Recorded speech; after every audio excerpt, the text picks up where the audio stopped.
Tá, enfim, como eu dizia, não vamos falar só sobre um autor, vamos falar sobre vários.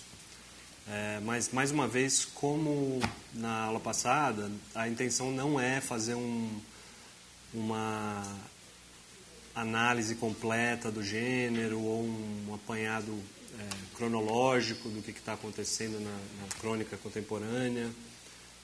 A gente vai dar uma passada sobre textos que andam sendo publicados em jornais nos últimos anos. A maioria dos textos foram publicados esse ano ou ano passado, com exceção do primeiro que a gente vai ler aí.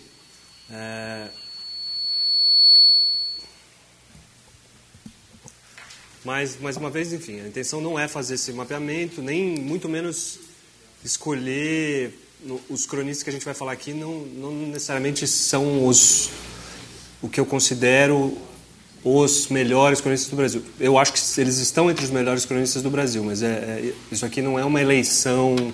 Tem muitos grandes cronistas que ficaram de fora porque eu achei que não seria interessante aqui para o nosso tema nesse momento. E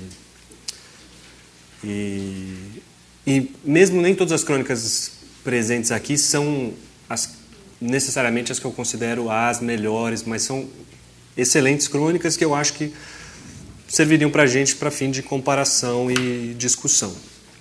E, mais uma vez, lembrando que esse não é um curso sobre a história da crônica, é um curso sobre a linguagem da crônica, entender de onde ela parte, quais são as possibilidades e limites do gênero, que, como a gente começou a conversar na aula passada, é um gênero difícil de definir, por ser um gênero híbrido, que se alimenta de muitos outros gêneros. Como disse o Ledo Ivo naquela definição que eu acho muito bom, gênero anfíbio, que anda na terra e na água ao mesmo tempo. E por isso, mesmo as comparações que a gente vai fazer aqui, elas são muito, essas fronteiras são muito tênues, assim, não é fácil dizer com absoluta certeza que uma coisa é crônica e a outra não é. E eu propositalmente escolhi alguns exemplos aqui, que a gente vai ver mais para frente na aula, que poderiam ser, talvez alguns de vocês digam, eu acho que isso é uma crônica perfeitamente clássica e normal, e outras pessoas vão achar que não. Enfim, a gente vai chegar lá. Então, mas para fazer essa transição entre o Rubem Braga e os nossos cronistas contemporâneos, tem alguma coisa pequena, vocês estão ouvindo? Será que tá com isso aqui, tá ligado? Não, esse não tá. É que ele tá dando um chiadinho. Oi? Não, se não tiver o chiado, tá bom. Você que sabe. Pode ir? A gente vai começar lendo um texto do Fernando Sabino, que foi contemporâneo do Rubem Braga, que, diferentemente do Rubem Braga, não era um cronista, era um romancista-cronista, mas que se notabilizou, além de grandes romances, por grandes crônicas. Publicou muita crônica no jornal ao longo da vida.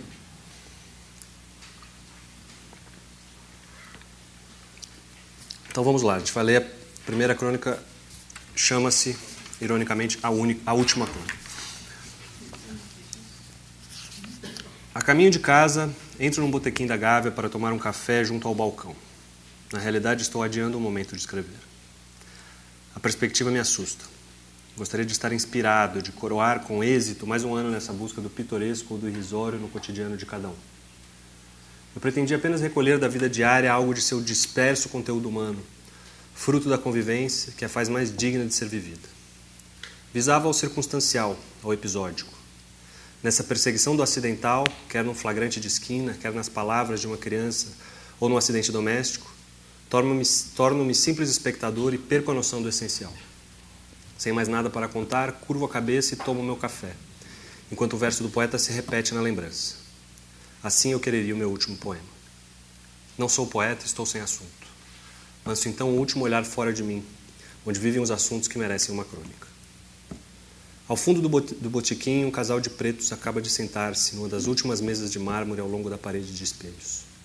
A compostura da humildade na contenção de gestos e palavras deixa-se acrescentar pela presença de uma negrinha de seus 3 anos, laço na cabeça, toda arrumadinha no vestido pobre, que se instalou também à mesa.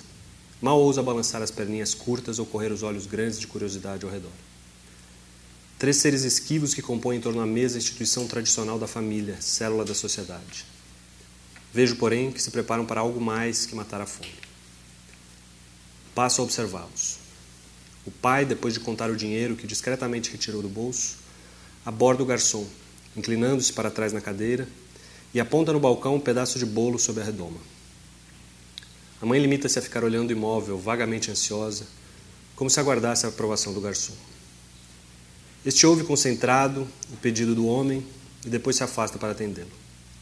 A mulher suspira, olhando para os lados, a reassegurar-se da naturalidade de sua presença ali. A meu lado, o garçom encaminha a ordem do freguês. O homem atrás do balcão apanha a porção do bolo com a mão, larga-o no pratinho. Um bolo simples, amarelo escuro, apenas uma pequena fatia triangular.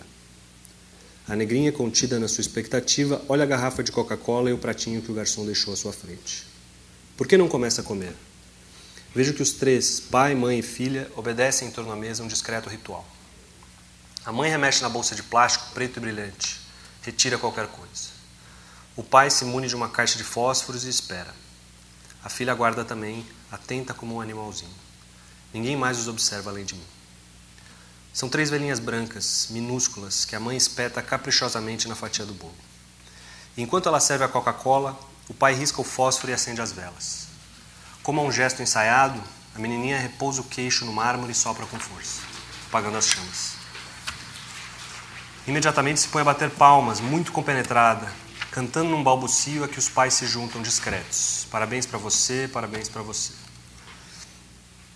Depois a mãe recolhe as velas, torna a guardá-las na bolsa. A negrinha agarra finalmente o bolo com as 2 mãos sôfregas e põe-se a comer. A mulher está olhando para ela com ternura. Ajeita-lhe a fitinha no cabelo crespo, limpa o farelo de bolo que lhe cai ao colo. O pai corre os olhos pelo botequim, satisfeito, como a se convencer intimamente do sucesso da celebração. Dá comigo de súbito, ao observá-lo. Nossos olhos se encontram, ele se perturba constrangido. Vacila, ameaça abaixar a cabeça, mas acaba sustentando o olhar e enfim se abre num sorriso. Assim eu quereria minha última crônica, que fosse pura como esse sorriso. Bom, esse texto,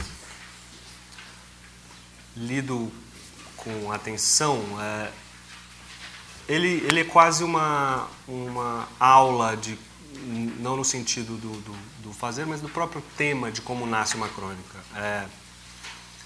Esse segundo parágrafo em que ele descreve o que ele gostaria de estar fazendo, poderia fazer parte de um compêndio teórico sobre a crônica, no sentido de onde ela nasce, de onde é que ela sai, né? Ele fala: gostaria de estar inspirado, de coroar um êxito, mais um ano nessa busca do pitoresco ou do irrisório no cotidiano de cada um. Recolher da vida diária algo de seu disperso conteúdo humano, fruto da convivência, que a faz mais digna de ser vivida. Ele fala um pouco mais pra frente. Perseguição do acidental, quer no flagrante da esquina, quer nas palavras de uma criança ou no acidente doméstico. Lembrando daquilo que a gente falou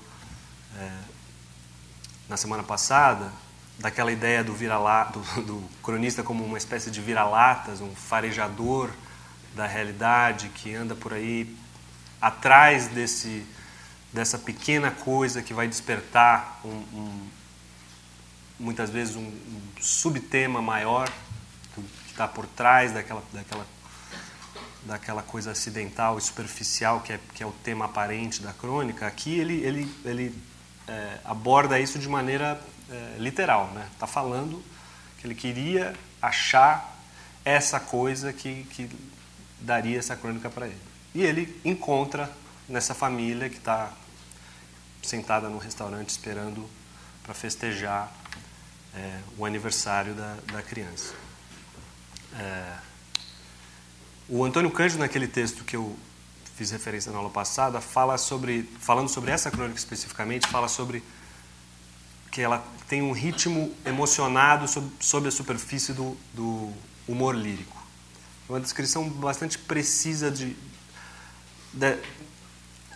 dessa cena cotidiana que é pescada da realidade e reconstruída com um rigor e um ritmo de ficcionista mesmo. A gente percebe a mão do ficcionista descrevendo essa cena e tentando descobrir dela o que existe ali, o que está por trás do gesto e dessa celebração aparentemente simples, e que culmina nessa quase declaração de princípios no final, falando sobre a pureza do sorriso do pai, etc. Que parece que justifica a existência dessa crônica, né? É quase como se ele estivesse escrevendo ao vivo essa crônica, né? Parece que ele chega no final e fala: ah, tá aqui. Então é essa crônica que eu queria escrever. E é essa crônica que ele acabou, de fato, de escrever.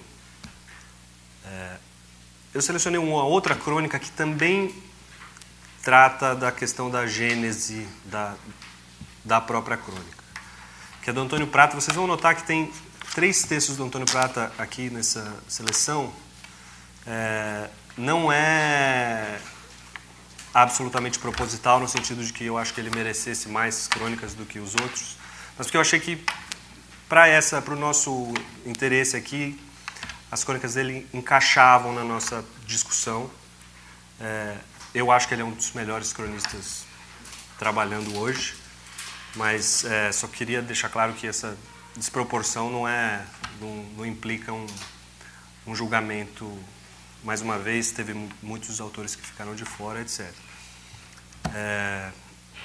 Então, essa aqui chama O Agudo e a Crônica, que foi publicada há pouco tempo, há uns 4 meses, 5 meses na Folha de São Paulo.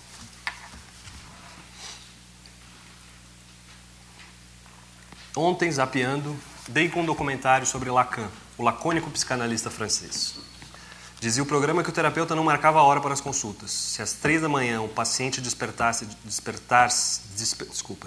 de sonhos intranquilos, sentindo-se metamorfoseado num monstruoso inseto, poderia telefonar-lhe, cruzar Paris de pantufas e aparecer para um rápido divã. Rápido é a maneira de dizer, pois Lacan tampouco predeterminava a duração das sessões. O insônio talvez ficasse escarafunchando suas carminholas até que os róseos dedos da aurora viessem tamborilar sobre o negrume de seu inconsciente. Ou talvez fosse mandado de volta para casa 5 minutos depois de chegar, caso verbalizasse algo preenche de significado, como, digamos, sonhei que estava na Carvalho Pinto, em cima de um obelisco, fumando um charuto bem glande. Eu disse glande? Sei pouco sobre psicanálise, menos ainda a respeito de Lacan.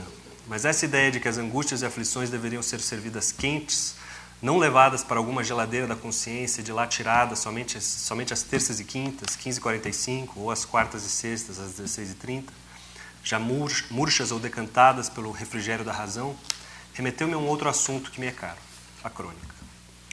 No mundo ideal, o cronista funcionaria como o paciente de Lacan. Ficaria por aí, tocando sua vida, indo ao banco, almoçando no quilo, olhando vitrines atrás de um presente de Dia das Mães, até que surgisse uma ideia. Imediatamente, ele encontraria uma praça, se acomodaria num banco. Se possível fosse, até alugaria um quartinho de hotel, tiraria o laptop da mochila e escreveria seu texto com todos os ingredientes escolhidos na hora. Um romancista não precisa levar o laptop na mochila. Suas ideias podem amadurecer antes de pôr o papel. Ele está contando uma longa história. É bom que tenha algumas pistas de para onde está indo.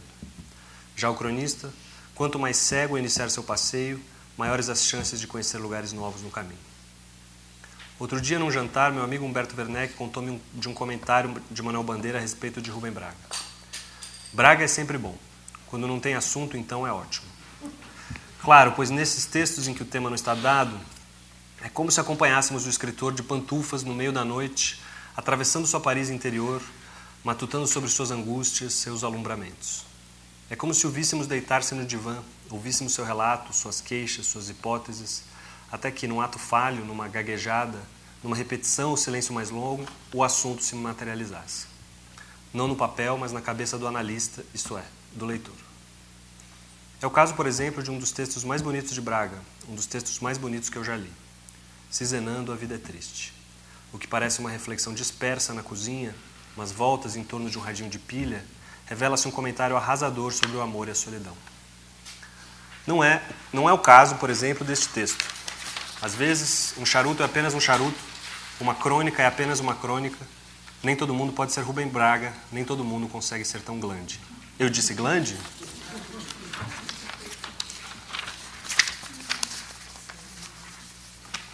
Bom, aqui, de novo, com muito humor, a gente volta para a questão da gênese da crônica, né? De onde que ela vem e também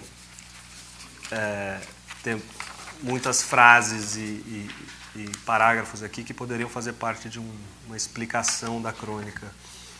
Essa ideia da diferença do romancista para o ficcionista, da necessidade de colher os ingredientes na hora, como se o cronista fosse tivesse servindo um prato fresco, que não pode ficar muito tempo na geladeira, etc. É muito interessante. Também a ideia de que quanto mais cego, maiores as chances de conhecer lugares novos no caminho. A questão da liberdade, acho que é essencial desse ponto de vista, do ponto de vista do cronista. Ele faz da suposta ausência de tema o seu tema. Às vezes é chato, é um clichê do cronista dissertar sobre a falta de assunto e etc. Tal. E a maioria dos cronistas pede desculpas quando começa a falar sobre isso. Mas faz sentido esse ser um assunto, a falta de assunto ser um assunto. Porque, de fato, a gente observa que quanto menos presa ao tema, maior a chance da crônica ser bem-sucedida. Isso não quer dizer que a crônica não possa ter um tema. A diferença é que na crônica o tema ou esse assunto superficial, esse acontecimento que coloca a crônica em movimento, ela é o gatilho, ela não é alvo. Enquanto em textos mais objetivos, o assunto é o fim, o assunto é o alvo. É para chegar lá do que o cara está desenvolvendo aquela argumentação enfim, desenvolvendo aquele texto. Um outro exemplo desse uso aberto que um cronista pode fazer de um tema está na crônica esportiva. Se a gente comparar a crônica esportiva do jornalismo esportivo, fica muito claro como um mesmo fato pode gerar dois textos completamente diferentes um do outro, pelo simples motivo de que, mais uma vez, para o jornalista o tema, o assunto é o fim, e para o cronista aquilo é só um gatilho para algo que ele está perseguindo, que ele muitas vezes nem sabe direito o que é. Então a gente está falando da linguagem da crônica, dessa despretensão, desse hibridismo, mas fica mais fácil de ter uma ideia dessa diferença analisando como o mesmo assunto pode ser abordado de maneira completamente antagônica, dependendo das intenções de quem escreve. Então, eu não incluí um texto aí, porque eu achei que não era o caso, era um texto curto, mas no último dia 26 de abril, o Brasil teve a inauguração do Mineirão, reformado para a Copa e tal. E o Brasil, não sei se vocês lembram, foi lá jogar contra o Chile. Foi um jogo horrível. O Brasil jogou super mal. Foi antes da Copa das Confederações, quando, enfim, o Brasil voltou a jogar bem, as pessoas voltaram a dar mais uma chance para a seleção, mas era naquela época em que realmente ninguém tinha a menor esperança de que alguma coisa fosse acontecer com aquele time, etc. E a seleção foi muito vaiada no estádio. E se escreveu sobre isso, obviamente, nos dias seguintes, nos jornais, analistas e jornalistas e cronistas escreveram sobre aquele evento, que era um evento importante, a inauguração de um estádio da Copa do Mundo. Se eu não me engano, era um dos primeiros jogos do Felipão, já como técnico, enfim. E a gente vai ler depois aqui a crônica que o Chico Sá escreveu, mas antes eu queria só ler rapidamente algo que não está aí, que é o texto que o Juca Kfouri jornalista esportivo, escreveu na Folha 1 ou 2 dias depois desse jogo. Chama Cuidado com a Dengue. Dizia o cartaz: Galvão, cuidado com a dengue em BH. Podia ser para Felipão. A imagem, captada segundos antes do fim da transmissão, foi a melhor de tantas críticas sobre o jogo, embora seu conteúdo extrapolasse o que se viu no 2-2 no Mineirão. O torcedor alertava para a gastança de dinheiro público no estádio, numa cidade que não consegue, como tantas outras, debelar a dengue, as enchentes e que tem péssimas estradas para acessá-la. Se não bastasse, não consegue nem mesmo que a chegada ao estádio seja civilizada, além de não garantir os assentos marcados, a qualidade e a quantidade do que se come dentro dele e por aí afora. Para coroar, não apresentou aquilo que não podia mesmo garantir, uma boa seleção tão decepcionante que parecia prostrada como se com dengue. Não se trata de querer que o time jogue por música, nem de treinar, se nem treinar, treina, e era o time B. Mas o do Chile também era, e aí que mora a preocupação, principalmente depois de ver as exibições alemãs diante dos espanhóis. Pareceu que o futebol deles é um esporte diferente do nosso. Só que os chilenos também não fizeram ligações diretas, jogaram compactados, tiveram por mais tempo a bola nos pés, 54%, acertaram mais passes, 446-304, mais finalizações, 6-4, e desarmaram melhor, 31-21. Neymar não joga como no Santos porque o Santos joga para ele e a seleção não. Ronaldinho não joga como no Galo porque o Galo joga para ele e a seleção não. Ralf e Paulinho não jogam como no Corinthians porque no Corinthians os que jogam na frente deles também marcam e na seleção não. A turma de Felipão está na fase em que a de Mano esteve após 2010, mas a seleção está no estágio ainda mais atrasado como concepção de futebol. Felipão não disse, mas dá medo pensar que alguém como o Schweinsteiger não tivesse lugar em seu time por ser daqueles meio-campistas de que só jornalista gosta. Como é inacreditável que tenha dito, como se publicou depois da goleada sofrida pelo Barcelona, que queria ver a cara dos adeptos do estilo do time catalão. Mas que será do nosso treinador? Será que o nosso treinador está no grupo dos que acham que o Barça acabou porque levou uma goleada? Meu Deus dos estádios, quantas vezes vimos o Santos de Pelé ser atropelado e ressurgir? Estão indo depressa demais com o Andor, embora nem Messi, nem Xavi, nem Iniesta sejam de barro. Que os alemães, com um time mais jovem que o espanhol, já rodado, pintam como tetracampeões. 2014 é uma possibilidade bem real, ainda mais com as pitadas de Guardiola até lá no Bayern. Mas, em vez de se preocupar com o Barça, Felipão precisa se concentrar em tirar 2 atrasos, o natural de seu time e o estrutural como ideia de futebol. Que dor de cabeça, como a da dengue. Cuidado, Felipão. Bom, aqui o Jogo de Fúria faz uma análise pessoal, mas muito objetiva do que aconteceu no Mineirão, tanto dentro quanto fora do campo. Teve 1000 problemas de organização, filas, acabou a comida no meio. Então, era também um jogo importante porque estava se vendo, testando a estrutura da Copa do Mundo, para a gente ter uma noção de se aquelas coisas iam funcionar, etc. E a experiência foi bem mal sucedida e tal. E então estava entendendo meio os motivos da seleção ter ido tão mal, dos protestos dos torcedores, comparando aqui o futebol da seleção brasileira com os de outros times. Então, um texto objetivo, analítico, que tem o seu sabor, tem uma brincadeira com a dengue, com a coisa da dor de cabeça, o time que parecia estar com dengue, etc. Mas um texto objetivo de um analista do futebol, que está querendo compartilhar com os leitores uma visão sobre aquilo que aconteceu naquele dia, naquela noite e tal.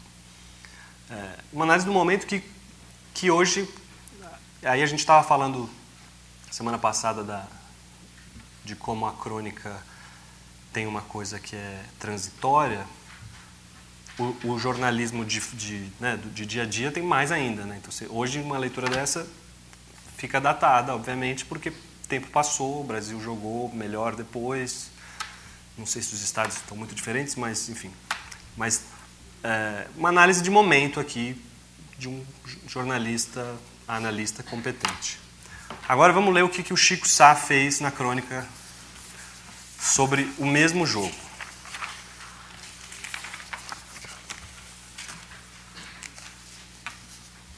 Viagem em torno da vaia. Esse está com vocês aí, tá? Amigo torcedor, amigo secador, a vaia não é desprezo, desdenho, desaforo. Vaia sequer é desforro ou desespero de causa. Vai um sofrimento de amor coletivo não correspondido. O brasileiro vai até a bola, por ser redonda e surpreendente. A donzela, digo, a pátria, se arruma para o jantar e o canalha em chuteiras não comparece. A noite que seria de gala vira gala rala, não vale o ingresso, a presa, o tropeiro da nova arena. Arena, aliás, não combina com a cozinha roots do macho jurubeba dos tristes trópicos, dona FIFA. Como ficará o tropeiro, o pururuca, o sarapatel, a paçoca, o caruru, o churrasquinho de gato de Itaquera na Copa? Esse negócio de arena, sei não parece coisa de homem. Voltemos ao tema guia. A vaia sequer é pedagógica, como acredita a crônica esportiva. A vaia é amar e não ser amado, simplesmente. Quem vaia, continuemos nesse rachão do Reich e do Freud, compreende e passa a mão na cabeça até de quem brocha. Só não perdoa quem foge à luta. E como tem homem de ossanha por aí? Assim no futebol como na vida, o homem de ossanha, vide o afro-samba de Baden-Powell e Vinícius de Moraes, é aquele que diz vai e não vai, tal e qual a seleção brasileira até o momento. O brasileiro do Mineirão, tudo bem que era um brasileiro diferenciado e limpinho, como exaltou o Galvão Bueno na última quarta, voltou a sofrer com o amor não correspondido do time em campo. O brasileiro de arena se acha um entendido. Que saudade do Banguela da Geraldo Maraca. Para que subir de classe e perder os sisos morais logo de cara? A vaia, tio Nelson, é notícia, mesmo sabendo que brasileiro vai até minuto de silêncio. O brasileiro vai até o sol. Os frequentadores da Praia do Ferreira, em Fortaleza, chegaram a vaiar o sol, sim, no dia 30 de janeiro de 1942. Esperavam a chuva após 3 dias nublados. O sol dá as caras. Vaia no peste. Viva a vaia justa do Mineirão, o que me fez lembrar Otto Lara Rezende, o mineiro só é solidário no câncer. Você há de se apressar e dizer que o xiste é do tio Nelson. Prefiro ficar com a versão do autor de Bonitinha mais ordinária. Só um mineiro conhece de fato semelhante para tal diagnóstico. Estamos longe da extrema unção ludopédica, distante da metástase, para continuar na doença como uma metáfora. Tem jeito, doutor. Basta se apegar às superstições. O Brasil nunca venceu nada como favorito. A vaia é crença. A seleção, torcedor de time que abstrai a ideia de pátria, sabe, estava abandonada por quem gosta de futebol mesmo. A vaia do Mineirão, mesmo que digam que foi uma vaia gourmet coxinha, ressuscitou o scratch. A vida é uma trivela inconsciente. Você pensa que a bola vai para um lado e ela vai para o outro. O que é viver mesmo? Só a bola sabe a resposta. Bom, aqui fica evidente que o que estava em foco para o cronista não era exatamente o que aconteceu no jogo, nem os motivos futebolísticos para o Brasil ter jogado como jogou. É um texto que esquece do futebol, esquece da tática, para focar num elemento, que é a insatisfação do torcedor, que o Chico Sacchi enxergou na manifestação da vaia um símbolo de alguma coisa maior. E ainda se mostrou um pouco profético, porque ele está, na verdade, sugerindo aqui que aquela vaia despertaria a seleção e o Brasil para momentos melhores e tal, e o que de fato acabou acontecendo. Então, para mim, esse é um exemplo claro de como, mais uma vez, o tema... E ele aqui fala no tema guia, né? Ele fala, voltemos ao tema guia. Mas o cronista usa o tema como um gatilho para alcançar outros lugares. Você não acha que do Juca foi um relato e esse é uma crônica? Pode ser um relato, uma análise. Do Juca é mais um negócio bem preciso, né? E são objetivos diferentes, né? O Juca não estava nem tentando escrever uma crônica. Ele queria realmente fazer uma análise racional sobre aquilo que tinha acontecido e uma reflexão em cima. Assim. Também não era simplesmente... Não eram só números. Ele estava analisando os números e chegando a conclusões... Ele estava construindo uma argumentação racional e lógica para justificar as ideias que estavam por trás do texto, que a seleção não estava no bom caminho, e que aquilo que tinha acontecido lá não tinha sido circunstancial, não só no que diz respeito ao que aconteceu dentro de campo, como fora de campo. Mas mesmo assim tem uma criatividade literária de Juca, né? Tem, ele... Metáfora tem... Exatamente. Mas aqui a linguagem não dá abordada, né? Quer dizer, aqui você falou da linguagem, né? Quer dizer, ela abre para um campo literário de um jeito, ela escola, né? Quase como se escolasse na realidade, né? Você percebe que o texto do Juca, ele dá, assim, injeções de sabor nesse tema. E o texto do Chico Sá é só sabor. Ele não está muito preocupado com uma análise objetiva do que aconteceu, mas em transformar, em pescar dali alguma coisa que levasse para outro lugar, para uma discussão maior. Num certo sentido, ele não está falando só sobre futebol aqui, ele está falando sobre grandes insatisfações e a necessidade da revolta e como o homem precisa de se manifestar e manifestar suas insatisfações para chegar em algum lugar, etc. Então, mais uma vez, ele saiu de um dado objetivo e chegou em outro, com muita liberdade. Acho que essa é uma palavra muito importante para o cronista, porque o cronista, aquilo que a gente estava falando sobre a despretensão, no melhor sentido da despretensão, usa essa possibilidade de não precisar abordar e desenvolver um assunto objetivamente a seu favor. Essa liberdade é o que permite ele chegar em outros lugares. Um outro exemplo que eu acho que é interessante de cronista que se apropria de uma realidade bem concreta para criar algo diferente é a Vanessa Bárbara, que escreve na Folha, que escrevia num espaço... Ela tinha uma coluna, não sei se vocês chegaram a ver, não sei se era sábado ou domingo, na Ilustrada, uma coluna curta chamada Vanessa VTV.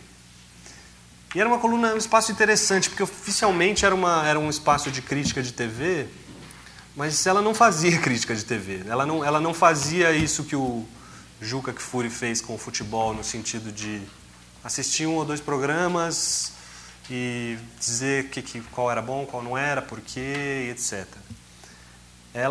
Na verdade, ela parecia ter liberdade absoluta para criar em cima desse tema genérico da televisão. Então, muitas vezes, quer dizer, a obrigação dela parecia era escrever qualquer coisa cujo tema fosse televisão. Na maioria das vezes ela descrevia... A Vanessa é uma cronista e escritora do absurdo e do estranhamento. E muitas vezes a coluna dela ela descrevia coisas curiosas de que ela via na TV. Então ela às vezes simplesmente narrava alguns programas bizarros que ela tinha visto. A coluna muitas vezes parecia um apanhado dessas bizarrices que a televisão coloca diante de nós todos os dias, visto sob o ponto de vista dessa narradora que está atenta para esse universo. Mas também havia momentos em que ela usava o tema de um jeito muito diagonal, assim, para falar sobre escrever crônicas no sentido mais clássico, sobre crônicas pessoais, mas que tangenciassem o tema da televisão. Então eu selecionei aqui que é um texto desse... que fazia... Ela não escreve mais nessa coluna, agora ela está escrevendo na revista São Paulo, revezando com o Fabrício Cursalete. Na revista São Paulo, da Folha, aos domingos. Tem uma revista e a cada 15 dias, enfim, domingo sim, domingo... Não, essa é a Serafina. Serafina. São Paulo é toda a semana. Não, mas acho que o Fabrício é São Paulo. Ele escreve num domingo, ela no outro. Antes era a Bárbara Gância, agora é a Vanessa. E lá também é um tema completamente aberto, mas que precisa estar relacionado com a cidade de alguma maneira. É um tema ainda mais aberto do que a televisão. Porque aqui realmente você percebia que ela estava quase tentando achar um caminho do meio, assim, entre fazer crítica de TV e escrever uma crônica. E muitas vezes virava uma coisa quase descritiva, mas partindo de um ponto de vista de um olhar absurdo. E esse texto aqui que a gente vai ler é um texto, é uma crônica que vocês vão perceber como a questão da televisão vira só um pretexto para ela falar sobre uma espécie de uma nostalgia pessoal. Mandingas de sofá.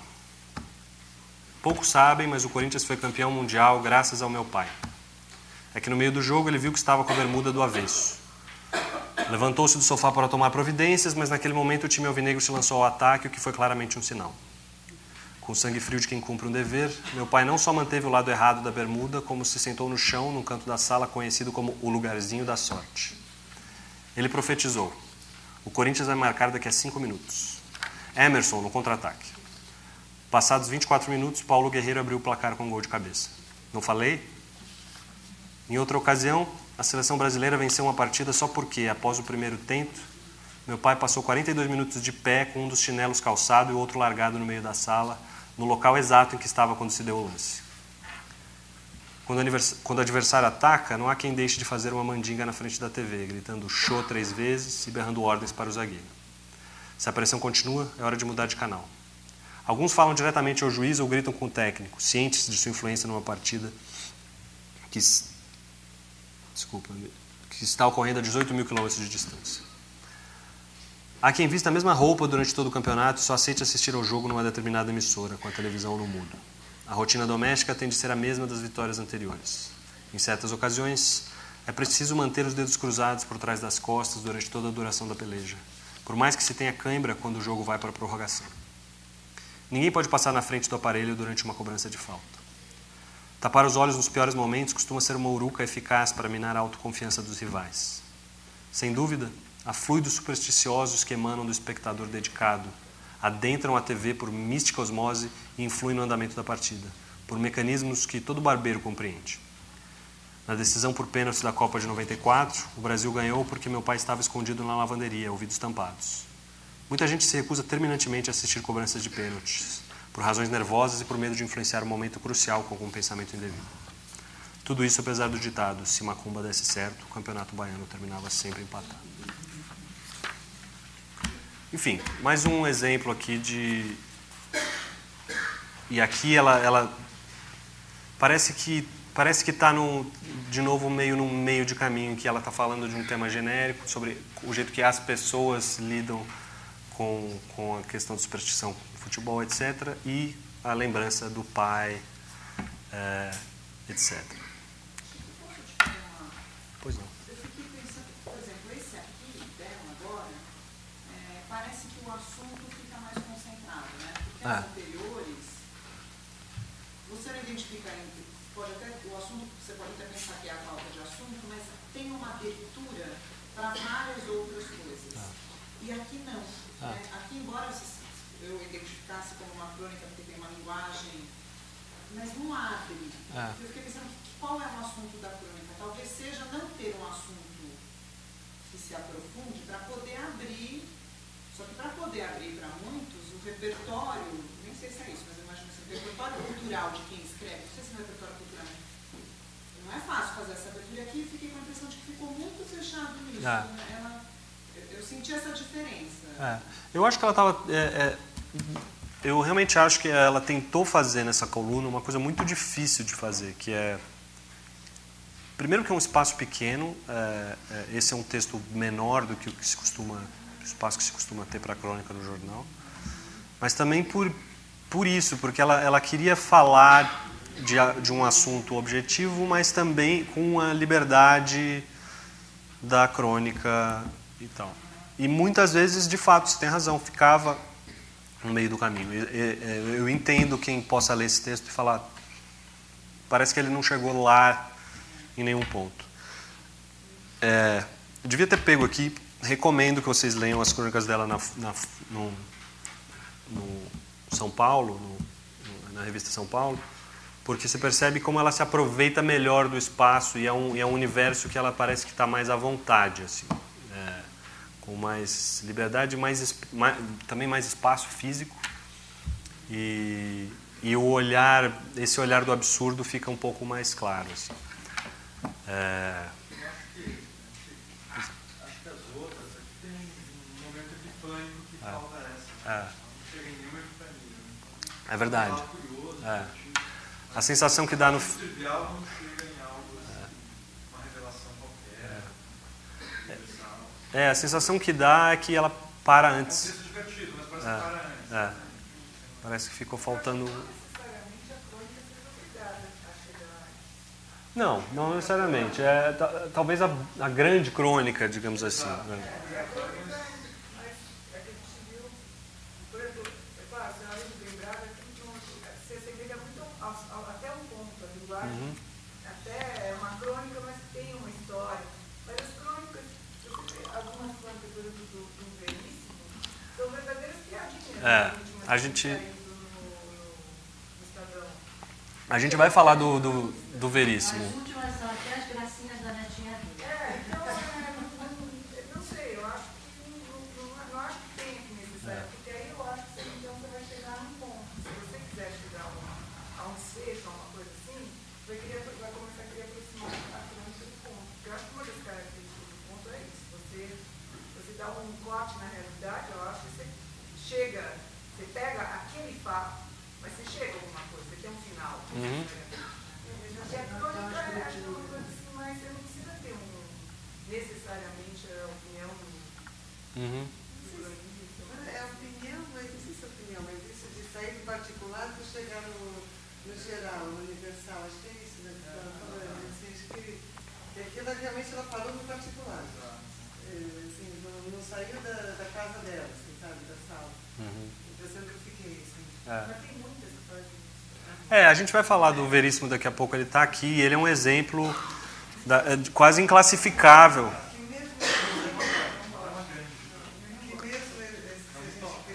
o Antônio Prata, ele acabou de ter filho, né? Toda hora ele fala do filho dele, não sei o quê, da filhinha dele, mas assim, ele sempre faz de uma forma que a gente acaba pensando em outra coisa depois. Mas ele começou falando da gestação da mulher dele, da barriga.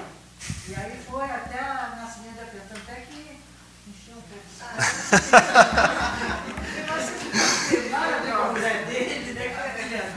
Olha, eu prometo que as crônicas que eu escolhi dele aqui não tem filhos e nem mulher. Uma pergunta com relação a espaço físico, já que a da Vanessa é um pouco menor no tamanho. Há uma limitação para a crônica, que ela tem que ser sempre mais ou menos uma página, não sei o quê? Não, ele tem de todos os tamanhos.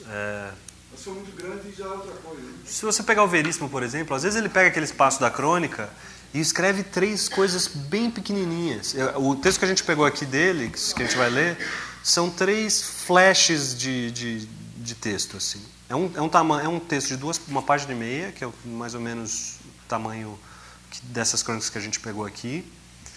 Mas ele, não contente com pouco espaço, ainda tritura em 3 pedaços e faz 3 textos completamente independentes um do outro. E é isso. O Veríssimo, por exemplo, a gente vai chegar lá... Algo assim, de 3 páginas poderia ser uma crônica. Por exemplo, Sim. o João Baldo, que ele escreve muito mais longamente, aquilo é crônica, não chega a ser conto, né? Não. E é longo, né? Não, a questão de tamanho é... A crônica, o limite da crônica foi dado pelas circunstâncias do jornal. A crônica nasceu no jornal e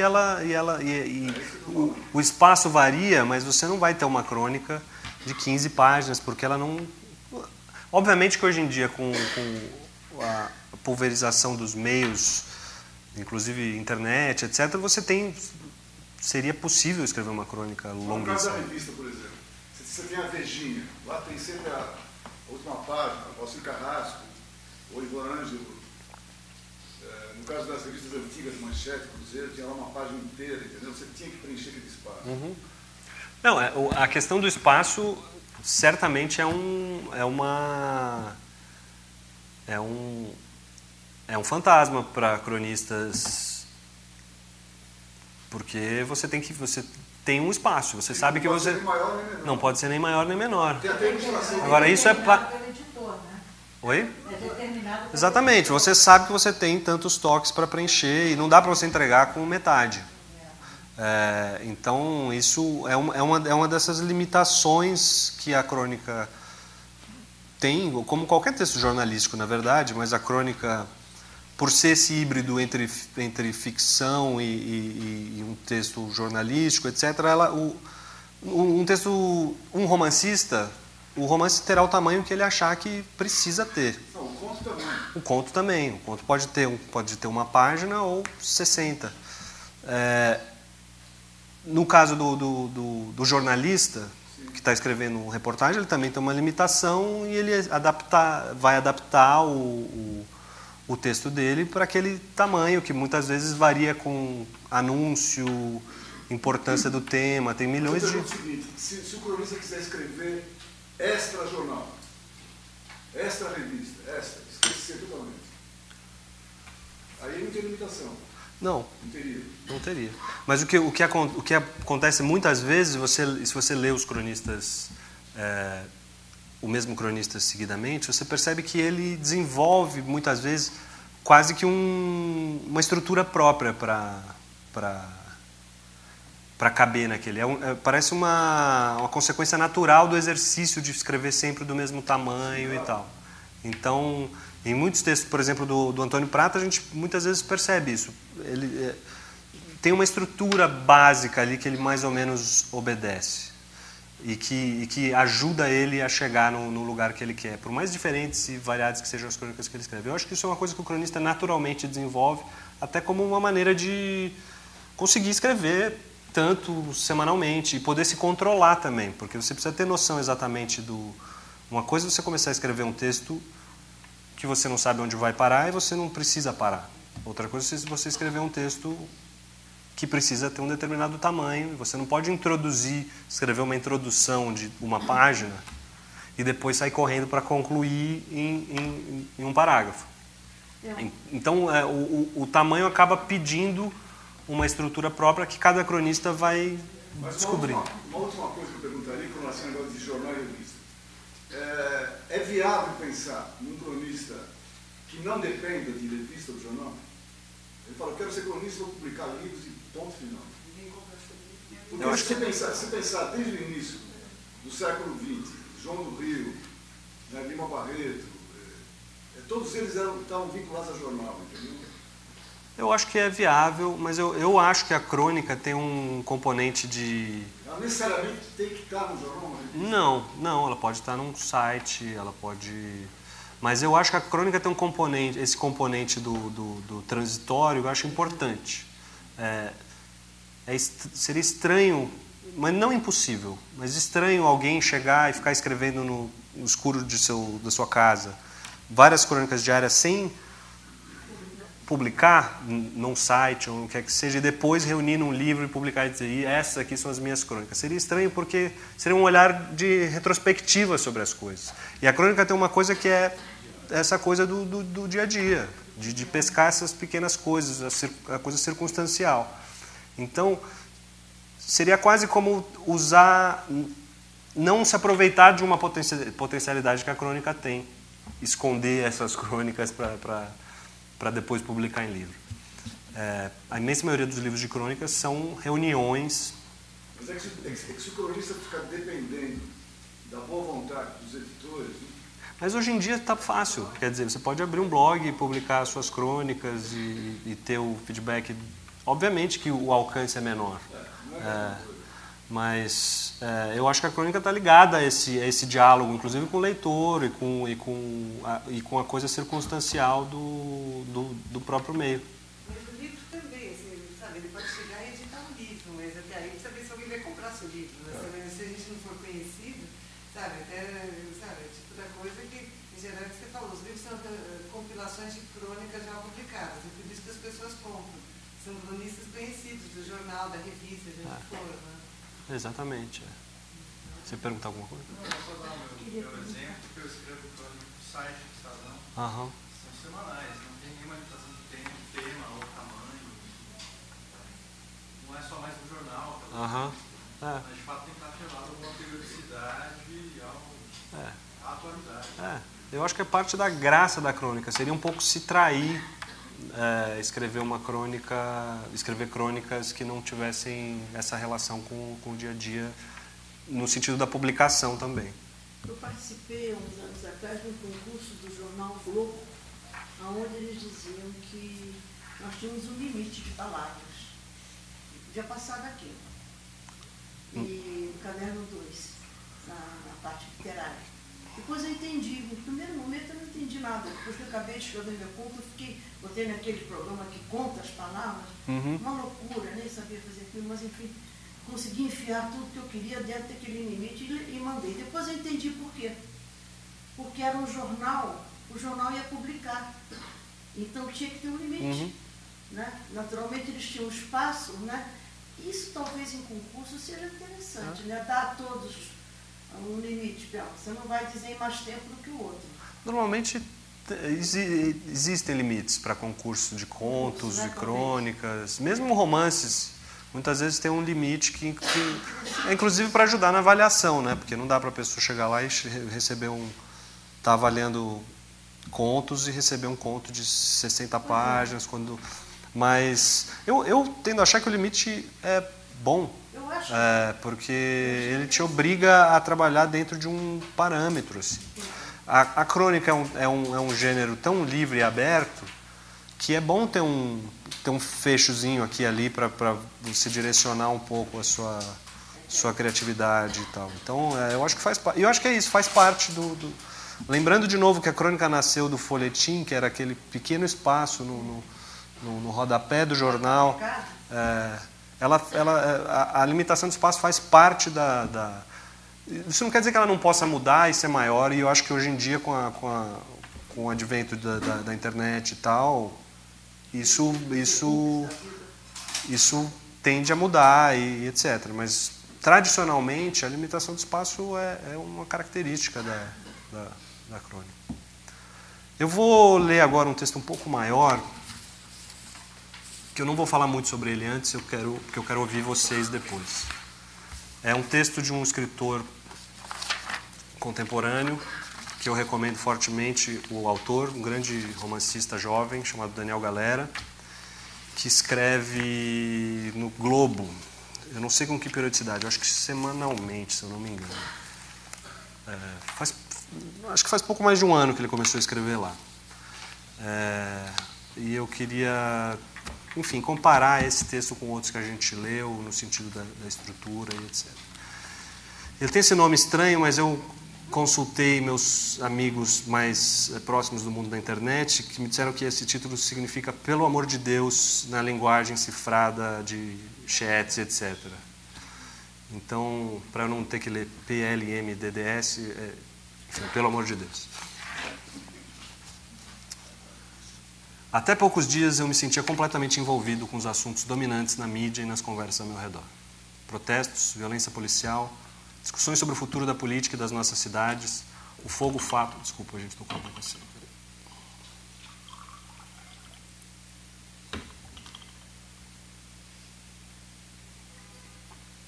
O fogo-fato de um plebiscito. É curiosa, portanto, a sensação de estar totalmente alheio aos dois assuntos onipresentes nos jornais e timelines no momento em que escrevo: a visita de um papa e o nascimento de um bebê real na Inglaterra. Foi interessante ver as imagens da comitiva do Papa prensada entre os ônibus e o povaréu numa grande avenida do Rio de Janeiro. E digo isso sem um pingo de Schadenfreude ou espírito de porco. É que foi interessante mesmo. A atitude despreocupada do Papa Francisco abençoando bebês enquanto os motoristas dos ônibus reagiam com impaciência e a escolta em pânico procurava contornar a situação. A simetria entre a simplicidade do pontífice de um lado e a pompa oficial e o aparato de segurança do outro. E nos dias seguintes, a graça de ver os fiéis transformados em fãs de um ídolo pop. A postura que tento descrever está tão distante do devoto religioso quanto do crítico ferrenho do catolicismo ou dos males da religião. Não me desce muito bem quando a apresentadora do Telejornal Nacional, sorrindo em estado de graça, enfatiza os exemplos do Papa para todos nós. Mas liberdade de crença também é liberdade de expressão, então segue o baile. Posso desligar a TV a qualquer momento e escolher acompanhar as transmissões ao vivo feitas por jornalistas independentes, mostrando abusos e prisões arbitrárias da PM do Rio nos protestos daquele mesmo dia. Também não me emociona a militância de esquerda que aproveita para tirar onda de um dos mais importantes líderes religiosos do planeta. Desde que me conheço por gente, a religião, no sentido de culto a divindades, não significa nada para mim. Não é aversão. Trata-se de uma incapacidade medular de se identificar com o próprio princípio da coisa, com a existência de seres ditos superiores e a moral quase sempre dogmática se sobrepondo à ética individual, baseada em sabedoria e esclarecimento, que prefiro seguir e pregar. Simpatizo com a figura pública do Francisco e aprecio seus exemplos de humildade. Acho que eles fazem, sim, diferença, embora nada tenha a ver com questões de outra ordem relacionadas à igreja, com uma posição retrógrada diante de questões como homossexualidade e controle de natalidade. Nunca acreditei em Deus, sejam as pitorescas entidades dos politeísmos ou o grande Deus único com maiúscula do monoteísmo judaico-cristão. Estudei em colégio judaico durante parte da infância e durante muito tempo eu não fazia a menor ideia do que os professores e os colegas estavam falando quando mencionavam Deus. Ler a Torá em hebraico era instigante, mas da mesma maneira que estudar geografia, ler gibis ou assistir Akira em VHS era estimulante. Tive que perguntar para os adultos e depois de coletar um conjunto de informações, fiz minha primeira investigação pessoal dessa natureza e concluí que não acreditava em Deus nenhum. Desde então me mantenho mais ou menos receptivo a uma epifania, mas sigo intimamente convicto de que não vai acontecer.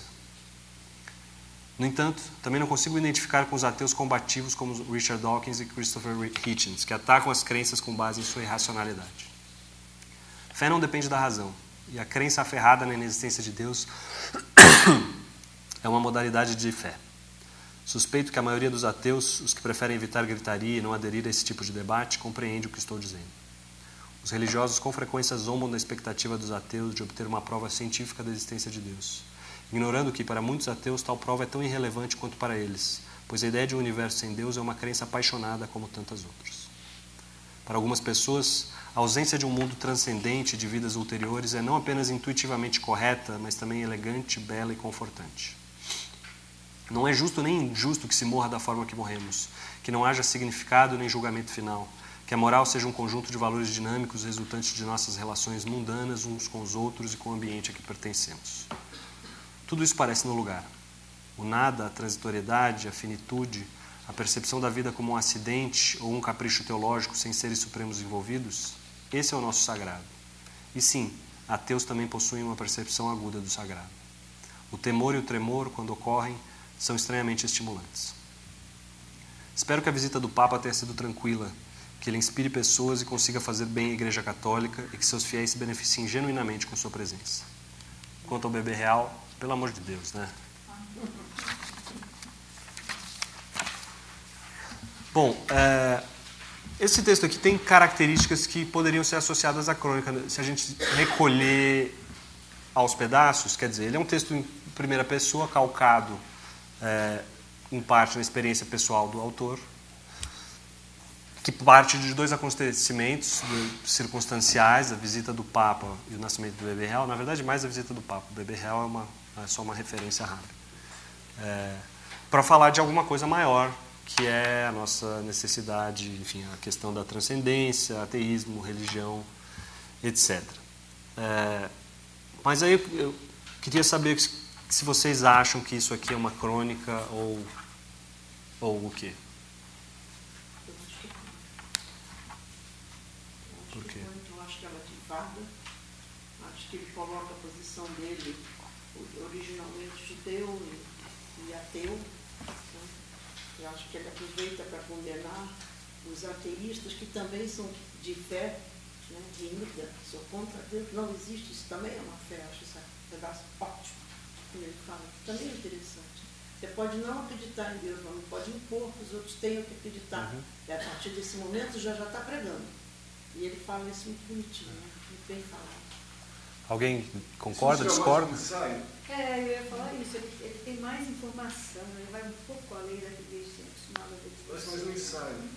Pegou o caso Passa mais mais informação. e fez um relato da sua própria opinião. É um relato da opinião própria. Eu vou nesse caminho, acho que é mais um depoimento. Para mim falta um pouco do lirismo da ficção. Ele carregou um pouco, na verdade, de informação. Colocou a experiência própria de estudar a escola judaica, de ler a Torá, de entender nada, como todas as crianças não entendem nada daquele livro. Isso é uma coisa Eu não sei, eu achei que é uma... Eu tenho que pensar que é uma crônica de um outro estilo diferente das que a gente viu até agora. Isso. Porque eu não acho que o fato de ser em primeira pessoa e dele partir, nesse caso especificamente, né, dele partir de experiência pessoal, porque ele não fica na experiência pessoal. Acho que o tempo todo ele parte da experiência pessoal escolar e religiosa para ampliar um pouco. Diferente, por exemplo, da Vanessa Bárbara, que não amplia, fica na experiência pessoal. Aqui eu sinto uma amplitude, eu acho que tem humor, menos, um humor mais contido, mas tem. Eu quase fico, porque assim, eu não chega na profundidade de um ensaio. Acho que para ser um ensaio eu teria que ter referências, discutir. Eu acho que ele não tem uma pretensão de discutir amplamente. É um pouco mais pretensioso que os outros, eu acho que, né? Vai aprofundando um pouco mais. É um pouco mais informado. Quem gosta de ver o Papa, quem gosta de ver o bebê real, ele está julgando, falando que... Mas tudo julga, né? Mas todas as escolhas julgam. Todos julgam. Então, eu acho que tem mais julgamento aí. Eu escolhi esse texto propositalmente porque eu sabia que vocês iam discordar um do outro. E eu acho que não é nem o objetivo desse curso aqui fazer um julgamento do que é crônica e do que não é. Isso aqui é crônica. É o contrário do que a crônica é. Mas eu acho que é interessante perceber o que tem de semelhante, o que tem de diferente com outros textos que a gente viu. Eu acho que esse texto é estruturado de um jeito diferente da maioria das crônicas. Embora as próprias outras crônicas que a gente viu também tenham diferenças entre si. Mas eu tenho a sensação de que aqui a experiência pessoal serve de escada para uma análise mais profunda, e que não é uma grande análise, mas porque está no espaço do jornal também, etc. Mas eu entendo quem considere isso uma crônica e, obviamente, não cabe a mim dizer o que é e o que não é. Mas eu, de minha parte, tendo a concordar que ele se assemelha mais a um artigo de opinião do que com uma crônica. Principalmente porque aqui o assunto está em primeiro plano. Ele está querendo discutir esse assunto e ir a fundo nesse assunto. E eu não acho que isso diminua nem um pouco o texto. Eu adoro esse texto e tenho certeza que, se perguntado, o Daniel Galera diria que... Eu não acho que isso é uma crônica frustrada. Eu acho que isso é um bem-sucedido artigo de opinião. E... A Bárbara Gans está muito. Pois é, a gente tem muitos... Dialoga com a pessoa com quem ela está dando opinião. De uma maneira bem esculhambada, não é fácil. Tem muitos articulistas, outros grandes escritores também que escrevem na Folha, o Michel Laube também escreve mais, são colunas de opinião. São textos em que a sensação que eu tenho é de que o saber está à frente do sabor. Em que a ideia é a discussão do tema e aqui você vê que ele faz um esforço argumentativo grande de racionalizar a questão, pensar nos dois lados, o lado religioso, o lado ateu, se coloca. Tem uma tentativa racional aqui de tentar ver todos os lados da questão e chegar num lugar que seja a opinião dele. Foi por isso que eu chamei de ensaio. O gênero, o nome ensaio é uma coisa que se transformou, na verdade, só no Brasil, só não diria, mas é uma característica brasileira a gente ligar o ensaio a um texto acadêmico argumentativo mais longo e mais cheio de referências e etc. Nos Estados Unidos, por exemplo, o ensaio vai desde um texto escolar, um trabalho escolar, até o texto acadêmico. E agora por exemplo, está muito em voga, já faz muitos anos, mas esse é um momento que tem uma geração nova de escritores que fazem o que eles chamam de ensaio pessoal, que é outro desses gêneros completamente anfíbios que come de todas as árvores. Como Montaigne. Exatamente, ele é meio pai disso. Mas agora, na última Flip, vieram dois autores que fazem muito isso. Mistura experiência pessoal, é um relato pessoal, é uma matéria de jornalismo literário, são ensaios, e está tudo misturado mesmo. Assim, você percebe que, às vezes, o texto que começa parecendo uma coisa se transforma em outra. Também é um gênero muito... Saber o que é crônica, então, nessa confusão toda? Então, a gente está atrás de pistas, na verdade. A gente não tem... As respostas não são fáceis. Acho que a gente achou alguns elementos aqui já. Por exemplo, aquilo que a Marilene Felinto fazia na Folha, super polêmico, agressivo e tal, aquilo era crônica, opinião, na sua opinião, o que é? Eu acho que era mais parecido com um artigo de opinião. Mas é isso, a gente está lidando num terreno pantanoso aqui, cuja uma das maiores qualidades é justamente ser um terreno pantanoso. Então, eu não acho que a gente vá poder classificar e separar essas coisas de um jeito satisfatório. Eu acho que antigamente, né, décadas atrás, era mais claro. Né? Eu reli há pouco tempo Paulo Mendes Campos, que saiu agora 2 livros dele famosos, né? Crônicas líricas existenciais. Então aquilo pingava poesia, não sei o quê, né? Super emocional, filosófico. Aquilo é crônica nítida. Né? Uhum. Eu acho que naquela época não tinha muita dificuldade de distinguir, né? Hoje está meio misturado, é isso que eu quero dizer. O Rubem Braga tem uma expressão para falar dos velhos tempos numa das crônicas dele, que ele diz que eu sou do tempo que os telefones eram pretos e as geladeiras eram brancas. Os tempos mudam, e eu acho que a gente está numa época em que esse hibridismo faz parte da cultura.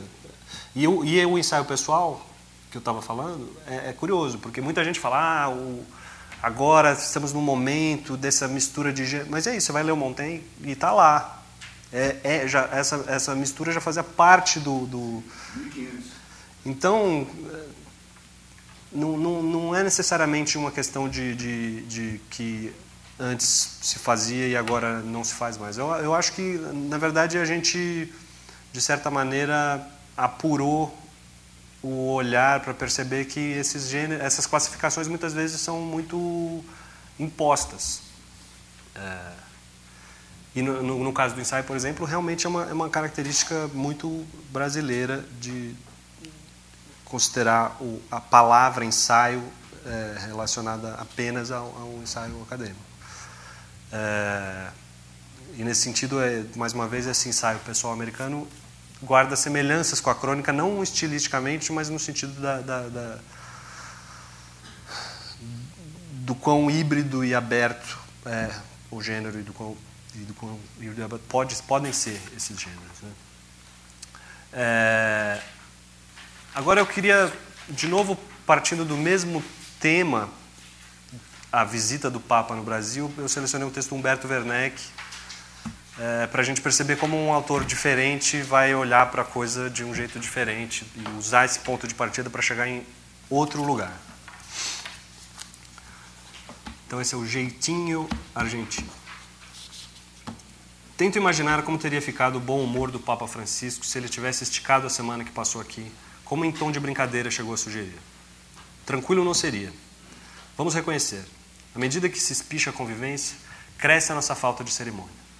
Reparou como tinha cada vez mais gente pelejando para se pendurar no pescoço do simpático Bergoglio? Dali para frente, sua santidade correria o risco de virar Chico, Chiquinho, Chicão. Ou será que o frisson da novidade, um papa argentino e sem algarismos romanos, não daria lugar ao tédio? Tédio, sim. Lembra da história da Brigitte Bardot? No auge de suas graças, a moça derrubou os queixos da nacionalidade na primeira vez que nos visitou, no verão de 1964.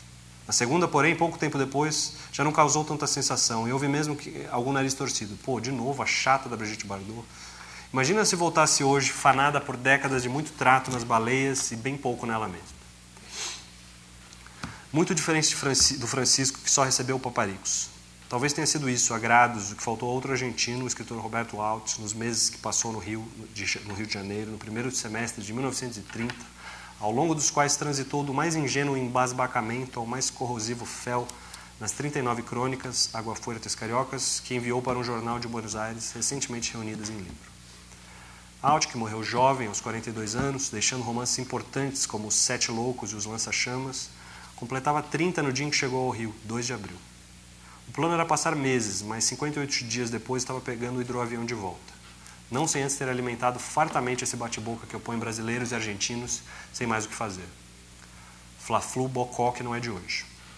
Quando foi morar em Londres, em 1933, o compositor e poeta Jaime Ovalle desembarcou em companhia de um macaquinho. chapéu coco, monóculo e macaco.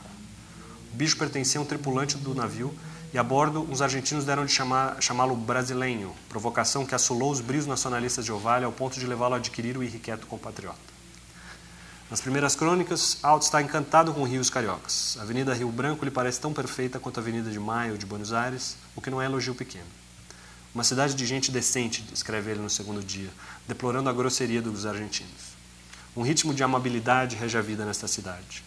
Anda por bairros aparentemente fascinorosos e só vê respeito pelo próximo. O único mal educado, conclui, era ele, pois olhava as pernas de uma garota num café. Interroga-se: são os brasileiros diferentes de nós? Sim, têm alma educada, são mais corteses. Entre mulheres e homens, acredita, reina a igualdade. A paisagem é linda, as montanhas azuis, as árvores. Mas que importância pode ter a paisagem ante as belas qualidades do povo? Mais de uma semana depois, porém, o forasteiro começa a ver defeitos, e não para mais. Queixa-se do vazio das noites no centro, tão diferentes da animação de Buenos Aires. Às 11 horas, todos estão deitados. Ainda se os colchões não fossem tão ruins, o brasileiro só trabalha e faz filhos. Estou seco de tanta virtude, desabafa mais adiante. O Rio, cidade de província, lhe parece triste porque não tem flores. 2 milhões de habitantes e nenhum jardim, nenhuma flor. Foi a Copacabana e não se impressionou. É inútil. A mulher, para interessar, tem que estar vestida. A certa altura passa a se recriminar. Quem me mandou sair de Buenos Aires? O que foi ele fazer nessa cidade virtuosa, onde não há sequer ladrões e os cinemas são pequenos como caixas de bombons? Admite: estou me tornando argentinófilo. E proclama: Buenos Aires é única na América do Sul. Única. Estar no Brasil, conclui, é estar completamente só. A tal amabilidade das pessoas, tudo da boca para fora. Entre os negros que no início o haviam encantado, eis que agora descobre uns tantos que são quase babuínos. Já pensou o que Alt teria escrito se tivesse ficado aqui mais um tempinho? Bom, aqui, de novo, do mesmo acontecimento, o Humberto chegou num lugar completamente diferente. Tem uma coisa que para mim faz isso, mais uma vez, essas definições são totalmente pessoais, mas faz isso mais crônica do que o outro texto, que tem a ver com esse tom de conversa fiada. Assim. Essa informalidade no tom é uma característica da crônica que a gente não enxerga, por exemplo, no texto do Galera. Essa sensação de que ele está quase batendo papo com você. Lembra de causos, de anedotas, fala da Brigitte Bardot. Na verdade, a gente percebe que está falando sobre a diferença entre o encantamento que a gente pode sentir de uma primeira vez e depois, como a coisa começa a ficar banalizada, a gente começa a olhar para aquilo de um jeito... Mas tudo isso através da narração desses pequenos causos, etc.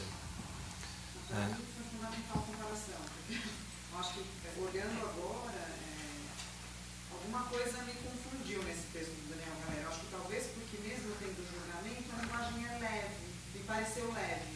Comparando com a do Werneck agora, que é o mesmo assunto, de uma abordagem completamente diferente, eu revejo assim, a questão de verdade. Acho que a comparação foi fundamental. Por outro lado, tem uma coisa de pesquisa, né? Parece que ele recorreu a documentos, a jornais, colocou o ano e as coisas acontecem. Tem essa preocupação também que numa conversa lá, uma coisa mais profunda, você não tem esses dados. Isso é parte da característica do Humberto enquanto ficcionista. Ele é um colecionador de tudo, assim, de histórias, de palavras. Ele tem muitas crônicas sobre palavras, sobre o significado das palavras. Tem uma ótima que eu pensei em colocar aqui, que era sobre como não existe um equivalente da paternidade, da palavra paternidade para os avós. A crônica chamava, acho que, avoice, que ele tinha acabado de virar avô e estava se perguntando, não existe um... então ele é uma pessoa, ele é um cronista da palavra. Ele tem muitas crônicas sobre palavra e fala muito de livros. Essa é uma daquelas características distintivas que tem a ver com a personalidade do cronista. Mas vai ser comparativa, né, essa crônica? Faz comparação. Mas você percebe que o tema de fundo é o mesmo, né? Mesmo falando da Brigitte Bardot e do escritor argentino, ele está falando... Se o Papa ficasse mais dentro do Brasil. Sobre como as nossas opiniões sobre as coisas dependem do nosso grau de convivência com elas, em que a gente pode ficar muito fascinado com alguma coisa... como a gente pode se desencantar com algo depois de uma certa convivência exagerada. Exatamente. É um livro belíssimo, chamado O Anjo Sujo, é isso? Não, O Santo Sujo.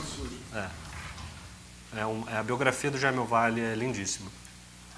Mas aqui me aborda também essa mentalidade, talvez, essa incompreensão do argentino com o espírito brasileiro. Nessa época, o Rio de Janeiro devia ser muito mais bonito do que é hoje. Com as praias, o sol, o mar. Né? Nessa época, e ele também faz uma certa resenha do livro. Conta a história do autor, fala do número de crônicas. Né? Ela é uma crônica que, de um jeito muito simples, fala e aborda muitos assuntos diferentes. E é curioso, é curioso ver a descrição que ele faz do Rio de Janeiro, que é tão diferente do Rio de Janeiro que a gente vê hoje, né?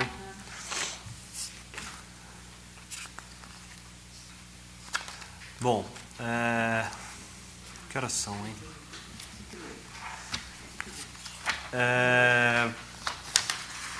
Eu separei aqui um texto do Marcelo Coelho, era mais um desses textos para a gente pensar nessa diferença. O Marcelo Coelho,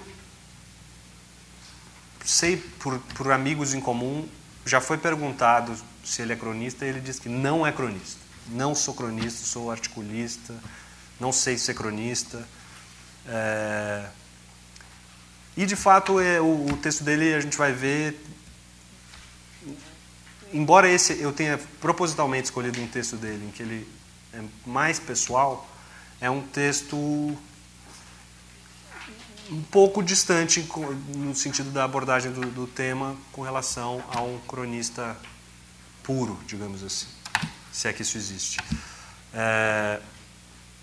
Então vou ler rapidamente esse, depois eu queria comparar com o texto do Antônio Prata também, que os dois partem do mesmo tema geral, que é refletir sobre a vida depois de ver um documentário científico. Então, vou ler primeiro esse do Marcelo Coelho. Lições de encolhimento. A boa notícia nesses cálculos de que já existem 7 bilhões de seres humanos no planeta é que cabem todos, ombro a ombro, na ilha de Marajó. Marajó, nem isso. A ilha de São Luís, um triângulo bem menor encaixado no litoral maranhense, já basta.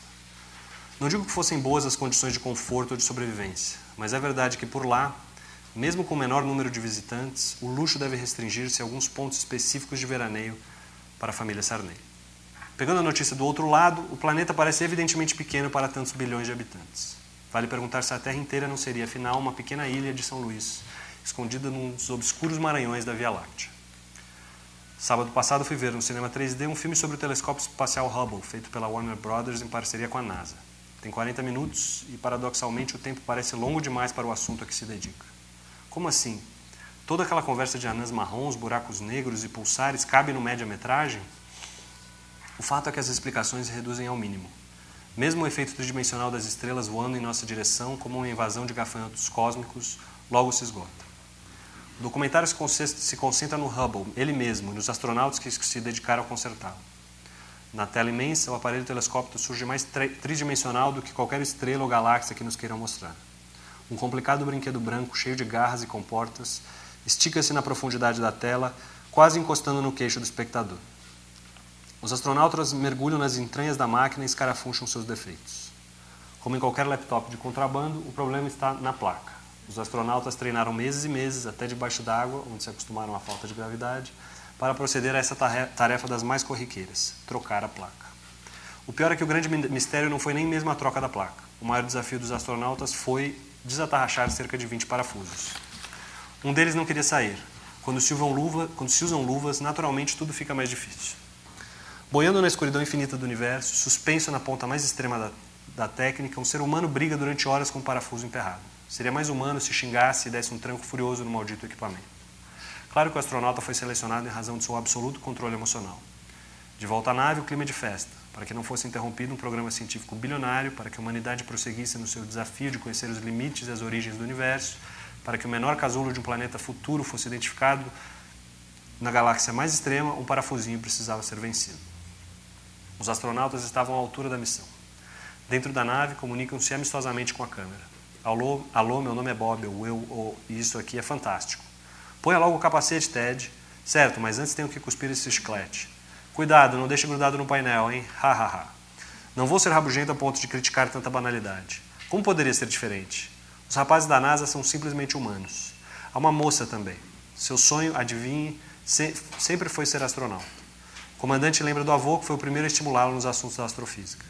Gostaria que ele estivesse me vendo agora. Na verdade, nenhum comentário poderia estar à altura do espetáculo que se dava a conhecer. A trivialidade das falas não faz mais do que expressar a pequenez do homem no universo. Essa frase é trivial também.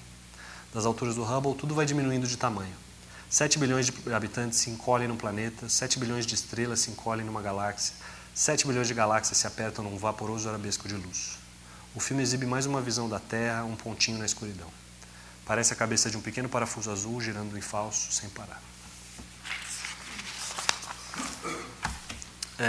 Eu não sei se eu pulo direto para o texto do Prata, porque a gente compara depois, tendo lido os dois. Vamos ler esse outro aqui, chamado Crescente Cheia-me-engane. Eu esqueci de colocar aqui a referência, mas ele está no livro, eu até trouxe aqui, Esse do Marcelo? do Antônio Prata. Nesse aqui, o livro de crônicas dele, meio intelectual, meio de esquerda. Está? Meio intelectual, meio de esquerda, da editora 34. Ele foi publicado no jornal, originalmente, mas eu tirei ele daqui, eu imagino que ele tenha, talvez... enfim, esse texto aqui, literalmente, palavra por palavra, veio daqui. Crescente, cheia, minguante. Estava ali no sofá, Coca-Cola numa mão, controle remoto na outra, quando dei de cara com a Lua, na TV Cultura. Uma voz seríssima, como convém os narradores de documentários, perguntava: de onde terá vindo? Ora, até aquele momento eu pensava que a Lua não tivesse vindo de lugar nenhum, simplesmente girasse ao nosso redor, desde que o mundo é mundo, a influenciar marés e poetas bissextos. Pois o homem disse que não. Houve uma época em que toda noite era escura e não havia marés e poetas bissextos e a Terra rodava em torno do Sol, desprovida de seu satélite natural. E aí, perguntei-me, angustiado em meu sofá, como que perdido no breu das noites primevas. Bem, não se sabe exatamente.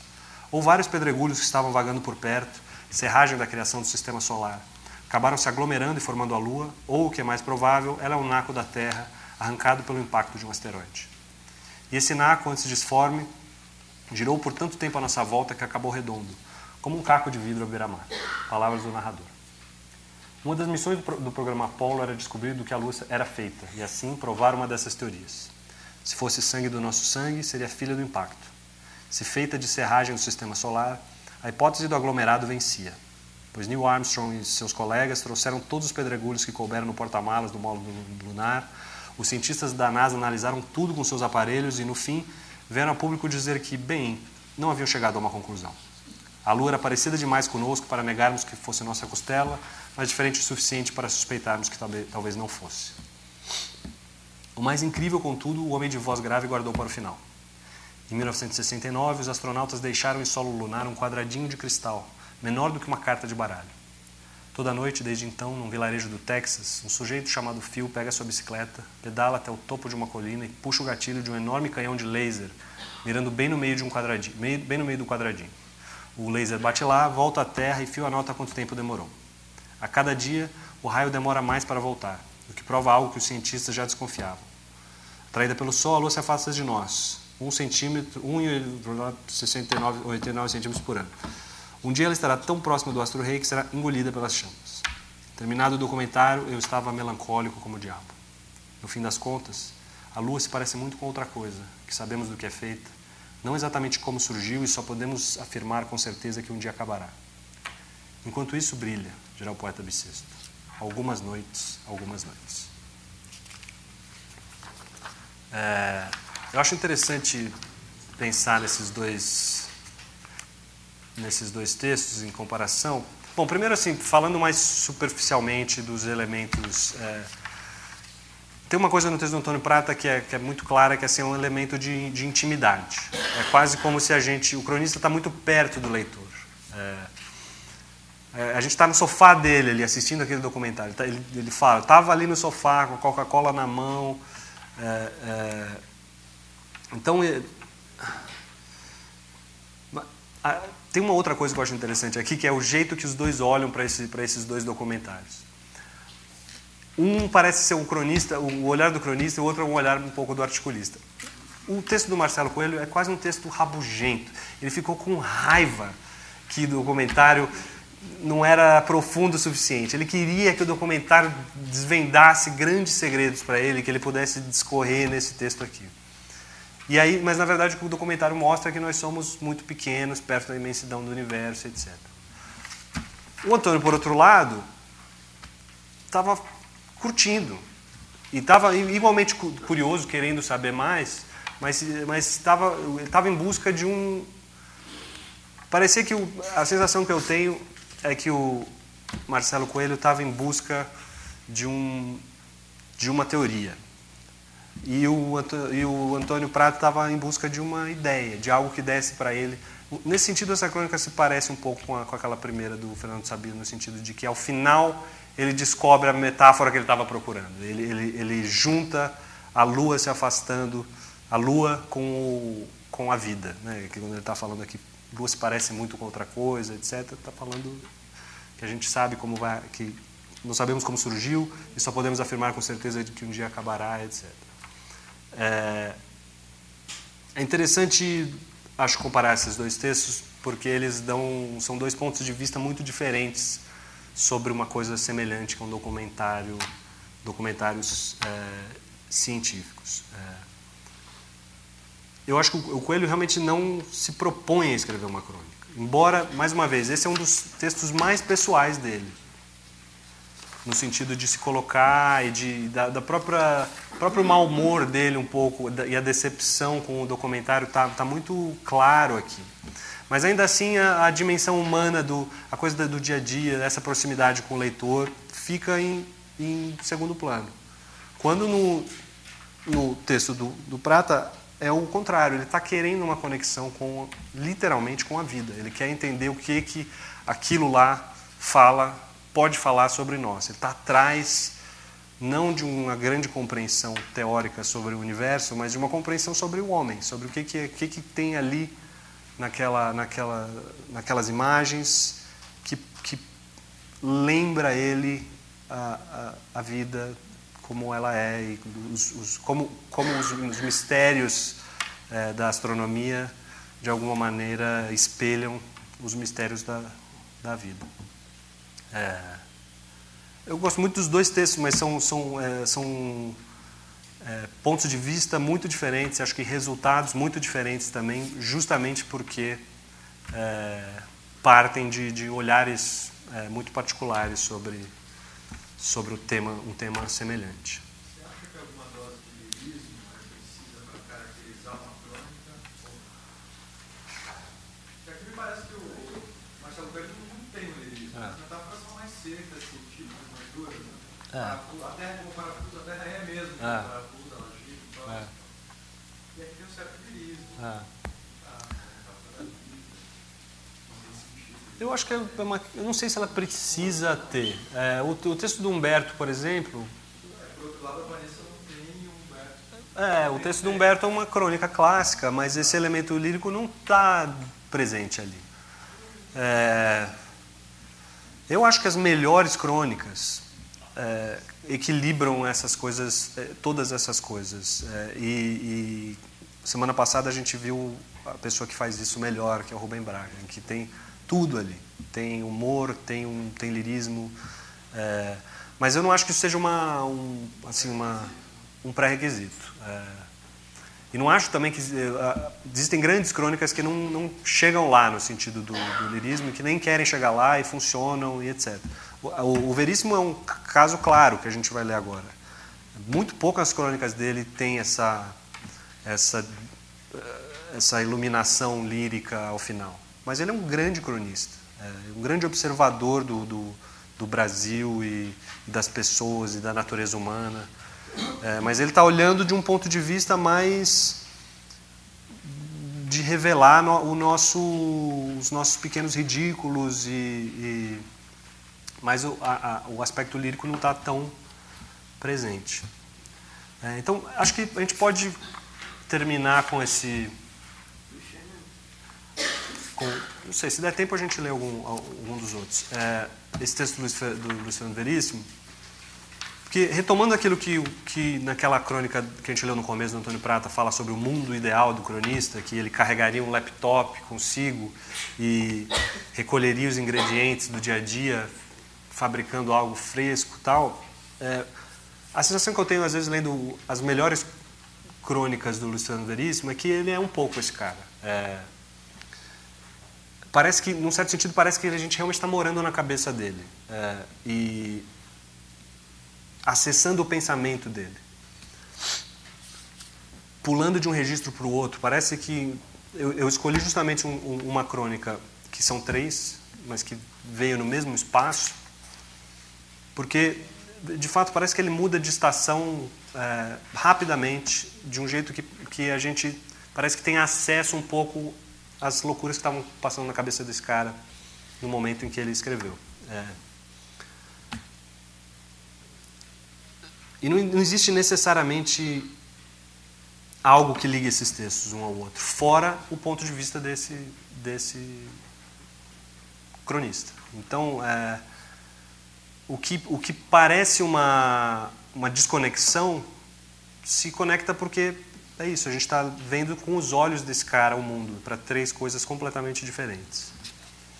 E aí a gente também entra na questão dos limites da crônica, porque, como vocês vão ver, nenhum desses 3 textos é uma crônica no sentido clássico, mas eu acho isso, no todo, uma crônica. Então vamos lá, celulares. 5 numa mesa de bar comparando seus celulares. Um diz: o meu não só mostra quem está chamando, como avisa se for um chato. O meu, diz outro, acessa a internet, faz café, dá palpites para jogar na cena e o tempo que faz no Himalaia. O terceiro: o meu é gravador, relógio, câmera fotográfica e granada de mão e ainda faz logaritmos. O quarto: o meu codifica, decodifica e toca o hino nacional. Os outros 3 se intercalam. O meu imita o passarinho e dá ao diretor, os roteiristas e o elenco completo de 17 mil filmes. O meu da escalação de todas as seleções do mundo desde que inventaram o futebol e o resumo de todas as óperas. O meu é despertador, desfibrilador e termômetro, além de mostrar imagens de Marte. E o meu, diz o quinto, que até então permaneceram em silêncio. O seu o que faz? O meu, diz o quinto, me ama. Na Transilvânia, da série Poesia numa Hora Dessas. Ele flana pelos corredores do castelo como um par de olheiras sobre patins, com a tinta escorrendo dos cabelos, a boca roxa, as mãos nos rins. Às vezes para porque ouviu seu nome. Drácula, longe, Drácula, mas é só o som do vento gelado ou de um lobo desgarrado. Pede virgens e dão risada. Pede sangue e lhe trazem laranjada. Bolachas ou coisas vivas? Monsieur Leconte, suas gengivas. Ele desliza pelos corredores, sonhando com pescoços latejantes, pensando em velhas conquistas e em abrir o térreo para turistas. Drácula, longe, Drácula, mas é sempre só um lobo anônimo, ou possivelmente um lobo irônico. Manifestações. O esquerdista e o reacionário não se viam a tempo e no outro dia se encontraram. Ô rapaz, você por aqui? Pois é, estou indo para uma manifestação. Não diga, eu também. Coincidência, 2 manifestações ao mesmo tempo. Se conheço você bem, é a sua de esquerdistas. Posso até adivinhar o que vão reivindicar. E se eu conheço você, sei exatamente o que vão pedir. Onde é a sua manifestação? Vamos nos reunir na frente da prefeitura e depois... Epa, nós também. Estamos indo para a mesma manifestação? Impossível. Um de nós 2 está indo para a manifestação errada. Bom, lá a gente vê. Aceita uma carona? Sei não. Sem compromisso. Então vamos.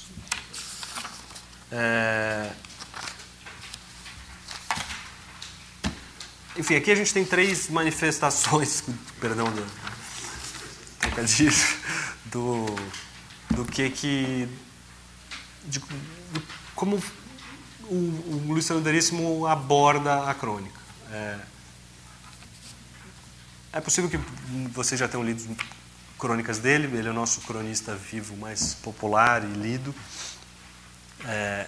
E ele tem... A sensação que eu tenho é que ele tem... Parte do prazer dele de escrever crônicas é desrespeitar os tais limites da crônica. Mas algumas coisas se mantêm. Quer dizer, a questão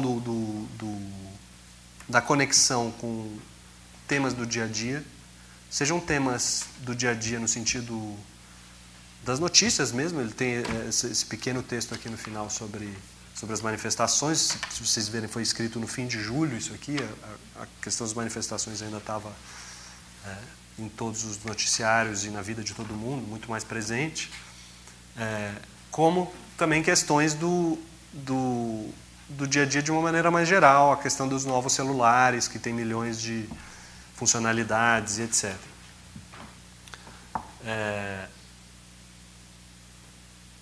E se permite simplesmente brincar com a ideia do vampiro aqui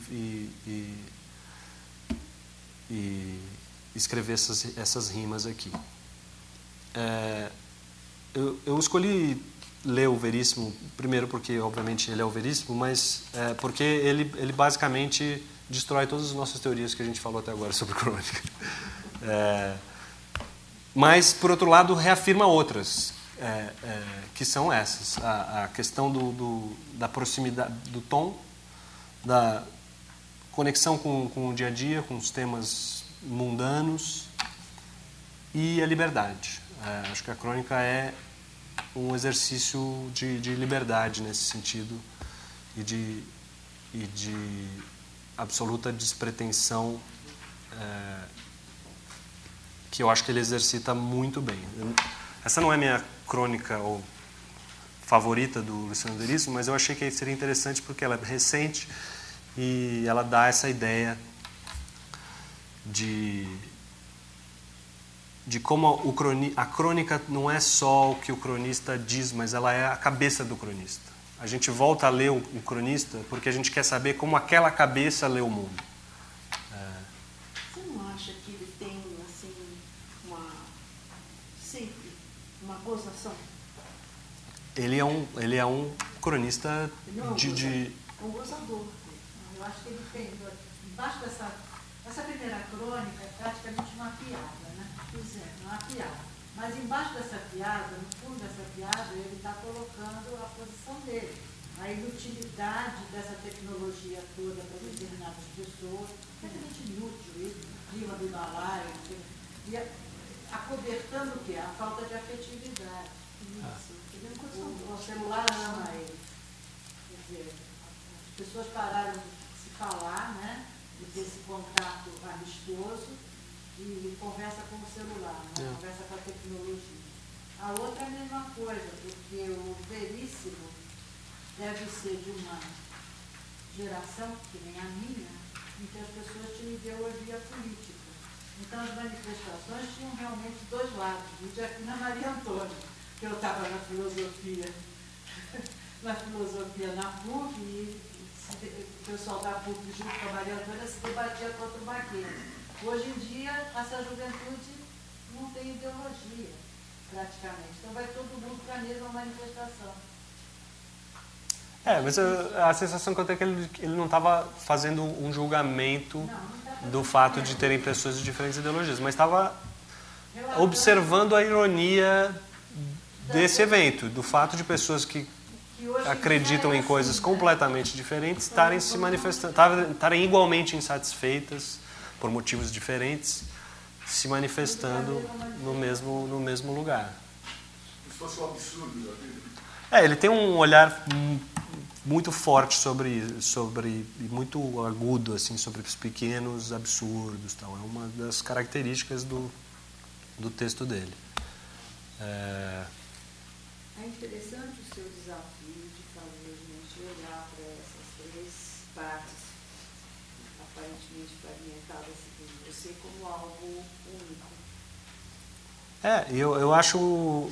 isso. Por um lado, eu acho que elas não têm conexão direta, Mas se você conhece a obra do Veríssimo, você identifica... se você lesse sozinho essas três coisas, você fala, putz, isso aqui parece uma coisa do Veríssimo. Quer dizer, o estilo e o olhar do cronista e do Veríssimo está tão já enraizado, inclusive na cabeça das pessoas, que a gente identifica ele, mesmo com três registros tão diferentes. Não, eu até concordo com você, mas só que eu sou assim, um pouco menos otimista do que você, e vejo que ele, na autoridade que ele tem, ele se permite escrever de três coisas completamente diferentes naquele espaço, e a gente pode chamar de crônica porque é ele.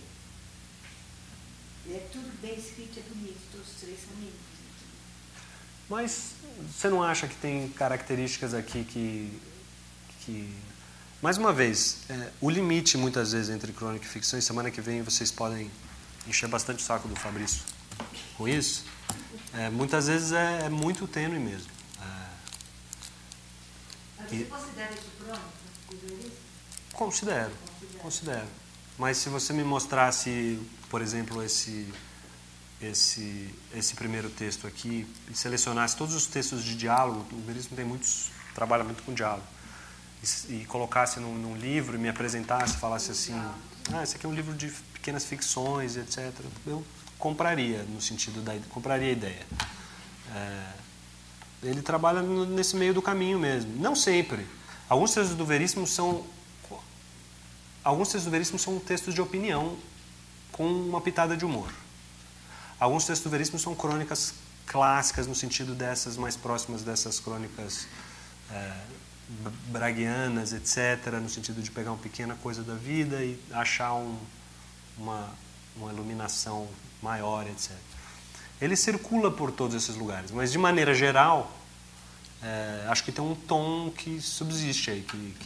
O negócio do humor, né, que chega a ser em formato de piada, acontece muito em poesia também isso, né, essa polêmica. O Mário Quintana, por exemplo, tem alguns poemas que são piadas, pronto.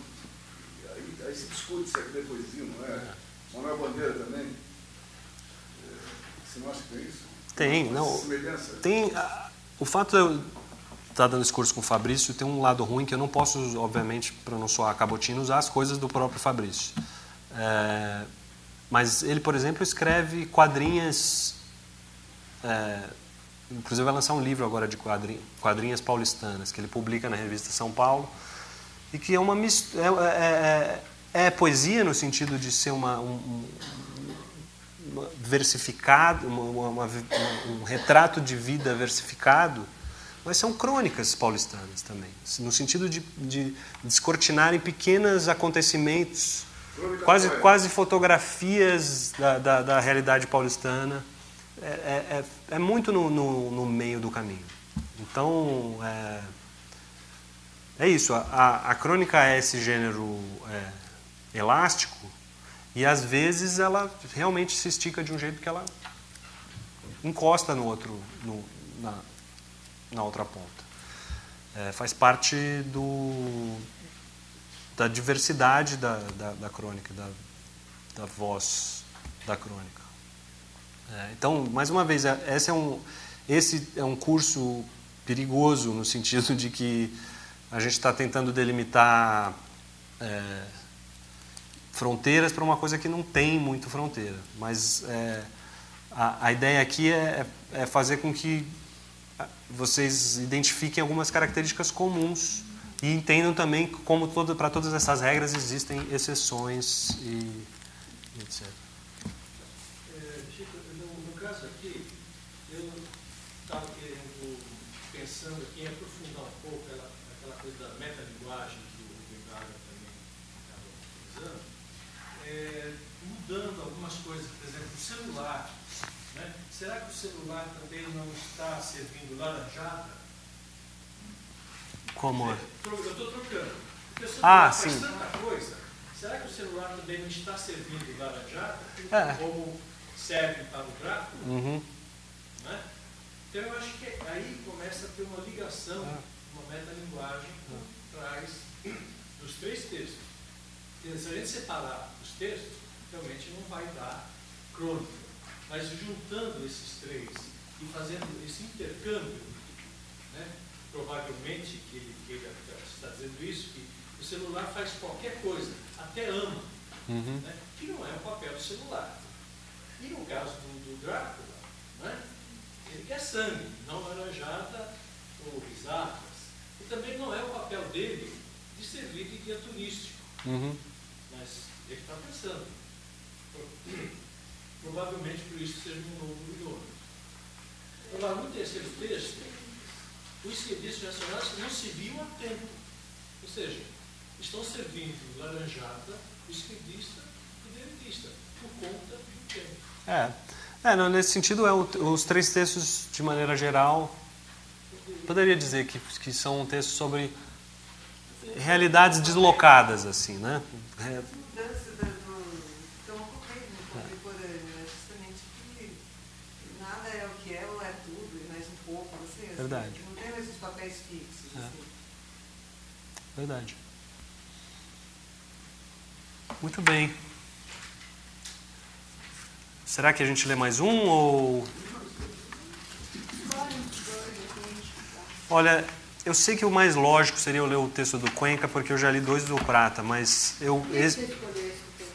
porque ele é um texto que ele é basicamente uma descrição de um temporal no Rio de Janeiro. Por que você quer ler o do Prata? Porque ele é uma descrição de um guarda-chuva.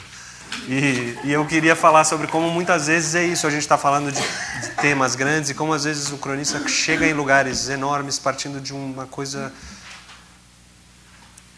Sim, na verdade isso aqui é simplesmente um sujeito muito criativo e talentoso pensando num objeto absolutamente trivial que é o guarda-chuva. E o prazer do texto está justamente na capacidade dele de descortinar significados e quase humanizar um objeto que é um objeto, enfim, inanimado, obviamente. Batman e Chaplin. Dentre os inúmeros objetos que pertencem ao reino da comédia, como o funil, a tuba, a gravata borboleta e o saca-rolhas, tem um apreço especial pelo guarda-chuva, esse fiel e destrambelhado companheiro. Eu disse fiel e algum leitor, lembrando-se de todos os guarda-chuvas deixados no chão de táxis, na porta de restaurantes, na casa de amigos, pode discordar. Não os acuse injustamente, meu caro. A culpa por essas perdas não foi deles, mas de sua distração. Muito diferente do que acontece com biques e isqueiros, por exemplo, esses sim, seres nada confiáveis, vagabundos, beatniks que mal entram num bolso e já querem pular para o próximo, ansiosos por tocar novos dedos, escrever outros textos, provar diferentes cigarros. Uma bica e um isqueiro perdidos estão livres. Um guarda-chuva abandonado é órfão. Talvez por isso, aliás, já venha um mundo de luto. Se fosse apenas fiel e triste, porém, como um velho mordomo no romance do século XIX, eu não teria nenhum apreço pelo guarda-chuva. O que me encanta nessa improvável traquitana é que, por trás de sua aparente seriedade, por baixo de seu solene black tie, encontra-se, como eu dizia lá no começo, um humorista. Você está andando pela Paulista num dia de chuva. Observa, deslizando pela calçada, a cordilheira de abóbadas negras, competentemente armadas.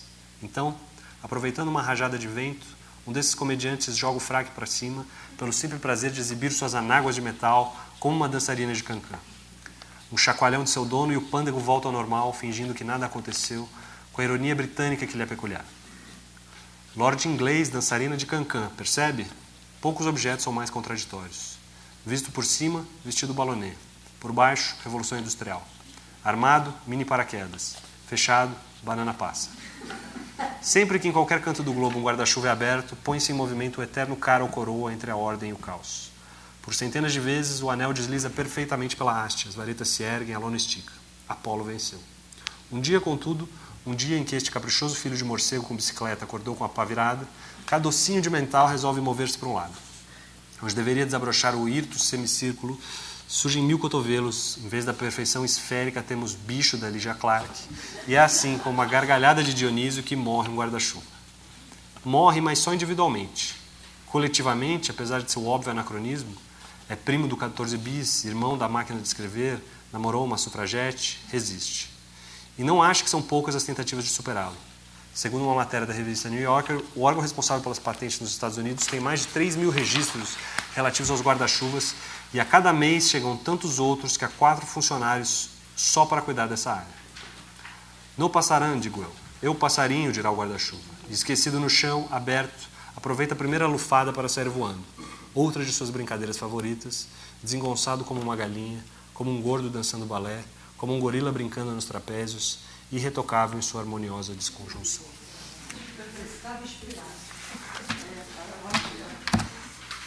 Gente, é isso. Obrigado pela presença. Espero que tenha servido para algo, isso, nem que seja para confundir vocês mais.